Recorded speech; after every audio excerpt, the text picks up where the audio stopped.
بسم اللہ الرحمن الرحیم۔ السلام علیکم روحانی دنیا چینل کو دیکھنے والے معزز خواتین و حضرات، امید ہے آپ سب لوگ خیریت سے ہوگے اور ایمان کی بہترین حالت میں ہوں گے۔ آج کی ویڈیو میں آپ کو قارون کے خزانے اور اس کی دردناک موت کے بارے میں بیان کروں گی کہ اس کا ذکر اللہ تعالیٰ نے قرآن شریف میں کس طرح سے کیا ہے۔ یہ سب کچھ جاننے کے لیے میرے ساتھ رہیے گا، ویڈیو کو آخر تک دیکھیے گا اور ایسے اسلامی واقعات کو قرآن و حدیث کی روشنی میں دیکھنے کے لیے میرے چینل کو سبسکرائب کر کے بیل آئیکن کو پریس کر دیجیے۔ قارون اور اس کے خزانے کے متعلق آپ نے تاریخی حکایات اور محاورے تو سنے ہوں گے۔ یہ وہی شخص ہے جس کا ذکر اللہ تعالیٰ نے قرآن مجید میں نشان عبرت کے طور پر کیا ہے۔ قارون کا قصہ اسرائیلی اور اسلامی دونوں طرح کی روایتوں میں ملتا ہے۔ یہ بنی اسرائیل کا وہی امیر ترین شخص تھا جس کے خزانے کی کنجیاں 300 اونٹوں پر لادی جاتی تھی اور ہر کنجی چمڑے کی ہوتی تھی جو ایک خزانے کی چابی تھی۔ تاریخ انسانی میں شاید قارون سے زیادہ دولت کسی اور شخص کو عطا کی گئی ہو۔ قارون حضرت موسیٰ علیہ السلام کے چچا کا بیٹا تھا۔ وہ نہایت ہی حسین اور خوبصورت آدمی تھا۔ یہی وجہ تھی کہ بنی اسرائیل کے لوگ اسے منور کہا کرتے تھے۔ قارون جوانی میں اپنی قوم میں بااخلاق اور نیک لوگوں میں شمار ہوتا تھا اور توریت کا عالم دین بھی تھا۔ کیونکہ اس کی پرورش حضرت موسیٰ علیہ السلام کے سائے میں ہوئی تھی، اس لیے وہ کتاب کا علم بھی رکھتا تھا اور اچھی آواز کا مالک بھی تھا۔ وہ توریت کی خوبصورت انداز میں تلاوت کیا کرتا تھا۔ یہی وجہ تھی کہ لوگ اس کا بہت ادب اور احترام کرتے تھے۔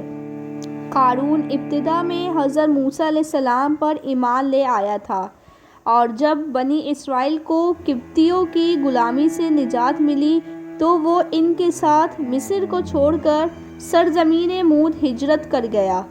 وہیں اس کے حالات اچانک سے بدل گئے اور اس کے ہاتھ میں بے شمار دولت آ گئی۔ دیکھتے ہی دیکھتے وہ اپنی قوم کا امیر ترین شخص بن گیا، جس کا ذکر اللہ تعالیٰ نے قرآن مجید میں کچھ یوں کیا ہے: بے شک قارون موسیٰ کی قوم سے تھا، پھر اس نے قوم پر زیادتی کی اور ہم نے اسے اتنے خزانے دیے جس کو اٹھانا ایک طاقتور جماعت پر بھاری تھا۔ ایک اور جگہ فرمایا: جب اس نے اس کی قوم سے فرمایا کہ اتراؤ نہیں، بے شک اللہ تعالیٰ اترانے والوں کو پسند نہیں کرتا، اور جو مال تجھے اللہ نے دیا اس کے ذریعے آخرت کا گھر طلب کر اور دنیا سے اپنا حصہ بھول جا اور احسان کر جیسا اللہ نے تجھ پر احسان کیا ہے۔ جب زکوٰۃ کا حکم نازل ہوا اور حضرت موسیٰ علیہ السلام نے اس سے عہد لیا تو اس نے یہ وعدہ کیا تھا کہ وہ اپنی مال کا آدھا حصہ زکوٰۃ نکالے گا، لیکن جب اس نے اپنے مال کا حساب لگایا تو ایک بہت بڑی رقم زکوٰۃ کی نکلی، لہٰذا اس کے دل میں لالچ پیدا ہو گیا اور وہ زکوٰۃ کا منکر ہو گیا۔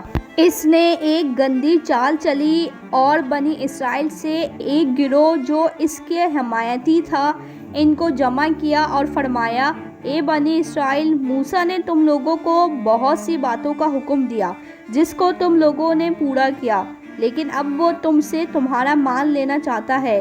تم لوگ ایک فحاشہ عورت کو لے آؤ تاکہ فحاشہ عورت کو پیسے دے کر موسیٰ کو بدکار ثابت کیا جا سکے۔ قارون نے اپنی قوم کے لوگوں کو بھی جمع کیا اور حضرت موسیٰ علیہ السلام سے پوچھا کہ زنا کی کیا سزا ہے۔ موسیٰ علیہ السلام نے فرمایا: جو زنا کرے حالانکہ اس کی بیوی ہی کیوں نہ ہو، اسے سنسار کیا جائے یہاں تک کہ وہ مر جائے۔ قارون نے حضرت موسیٰ علیہ السلام سے کہا: چاہے یہ کام آپ نے ہی کیوں نہ کیا ہو تو پھر بھی یہی سزا بنے گی۔ موسیٰ علیہ السلام نے کہا: ہاں، حتیٰ کہ اس کام کو میں نے ہی انجام کیوں نہ دیا ہو۔ قارون نے کہا: آپ نے ایک فحاشہ عورت سے زنا کیا ہے۔ حضرت موسیٰ علیہ السلام نے فرمایا: اس عورت کو میرے سامنے لے آؤ۔ جب وہ عورت موسیٰ علیہ السلام کے سامنے آئی تو آپ نے فرمایا: اے عورت، اس اللہ کی قسم جس نے بنی اسرائیل کے لیے دریا کو پھاڑ دیا اور عافیت و سلامتی سے دریا کو پار کرا کر فرعون سے نجات دلائی۔ سچ کہہ دے کہ واقعہ کیا ہے۔ حضرت موسیٰ علیہ السلام کے جلال کے آگے وہ عورت ڈر گئی اور اس نے سب کے سامنے کہہ دیا کہ اے اللہ کے نبی، مجھ کو قارون نے کثیر دولت دیکھ کر آپ پر بہتان لگانے کو کہا تھا۔ اس وقت حضرت موسیٰ علیہ السلام روتے ہوئے سجدے میں گر گئے اور دعا کی، یا اللہ، قارون پر اپنا قحط اور غضب عطا فرما دے۔ لہٰذا وہ لوگ جو قارون کے ساتھ تھے سب جدا ہو گئے۔ حضرت موسیٰ علیہ السلام کے حکم سے زمین پھٹ پڑی اور قارون اور اس کا مکان اور خزانہ سب زمین میں دھس گیا۔ جب یہ زمین میں دفن ہو گئے تو زمین دوبارہ سے پہلے کی شکل میں آ گئی۔